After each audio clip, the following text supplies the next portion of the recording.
दोस्तों, जिस बात का डर पूरी दुनिया को था वही हुआ। ईरान और अमेरिका की जंग के बीच दुबई जल उठा है। दुबई इंटरनेशनल एयरपोर्ट, जो दुनिया की कनेक्टिविटी का दिल है, वहां ईरान के घातक ड्रोन्स ने अब तक का सबसे बड़ा हमला कर दिया है। फ्यूल टैंक्स में लगी आग की लपटें गवाह हैं कि अब ये जंग सिर्फ बयानों तक सीमित नहीं रही। आखिर ईरान ने दुबई को ही क्यों चुना? क्या ये वर्ल्ड वॉर 3 की शुरुआत है? और इस तबाही के पीछे कौन सा हथियारों का बड़ा खेल चल रहा है? आज की वीडियो में हम इस जियोपॉलिटिकल आग की परतों को खोलेंगे। दुबई की ताकत उसकी ब्रांड इमेज है, लेकिन इस महीने के तीसरे बड़े हमले ने उस इमेज को हिला दिया है। सबसे बड़ा हमला हुआ है इंश्योरेंस कंपनियों पर। वॉर रिस्क की वजह से फ्लाइट्स का इंश्योरेंस 300 से 1000% तक महंगा हो गया है। विदेशी एयरलाइंस के लिए यहां उड़ान भरना अब घाटे का सौदा बन चुका है। रियल एस्टेट मार्केट गिर रहा है और टूरिस्ट शहर छोड़कर भाग रहे हैं। ईरान जानता है कि अगर दुबई की सुरक्षा पर सवाल उठा तो यहां का अरबों डॉलर का इन्वेस्टमेंट सिंगापुर या बाकी सेफ स्टेट्स की ओर मुड़ जाएगा। ईरान अचानक इतना आक्रामक क्यों हुआ? खामनेई की हत्या के बाद नई लीडरशिप करो या मरो की स्थिति में है और खबर ये है कि ईरान ने 1000 कामिकाजे ड्रोन्स का ऑर्डर दे दिया है।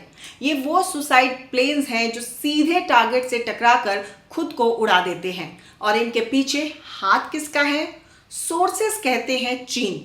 पश्चिमी प्रतिबंधों की वजह से ईरान डॉलर तो नहीं दे सकता, इसलिए वो चीन को तेल दे रहा है और बदले में ले रहा है घातक ड्रोन स्वॉर्म्स।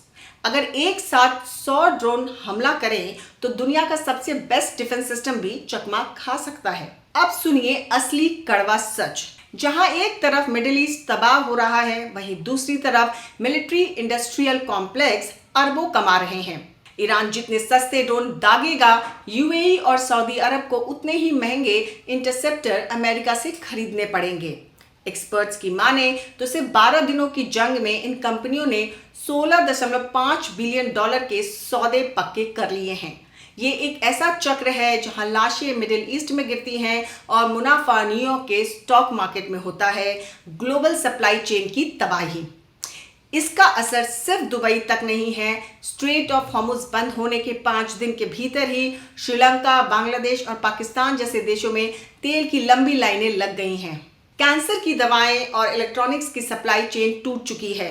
दुनिया अब 2 गुटों में बंट गई है, एक तरफ अमेरिका, इजराइल और दूसरी तरफ ईरान, रूस, चीन। क्या यह गठबंधन पूरी दुनिया को ग्रेट डिप्रेशन या ग्रेट वॉर की तरफ धकेल देगा? याद रखिए, जंग में जीत किसी की भी हो, हार हमेशा इंसानियत की होती है। अगर आपको हमारी रिपोर्ट पसंद आई हो तो बने रहें हमारे साथ, क्योंकि खबर के हर चौराहे पर पोस्टमैन आपको मिलेगा सत्य के संदेश के साथ। जय हिंद, जय भारत।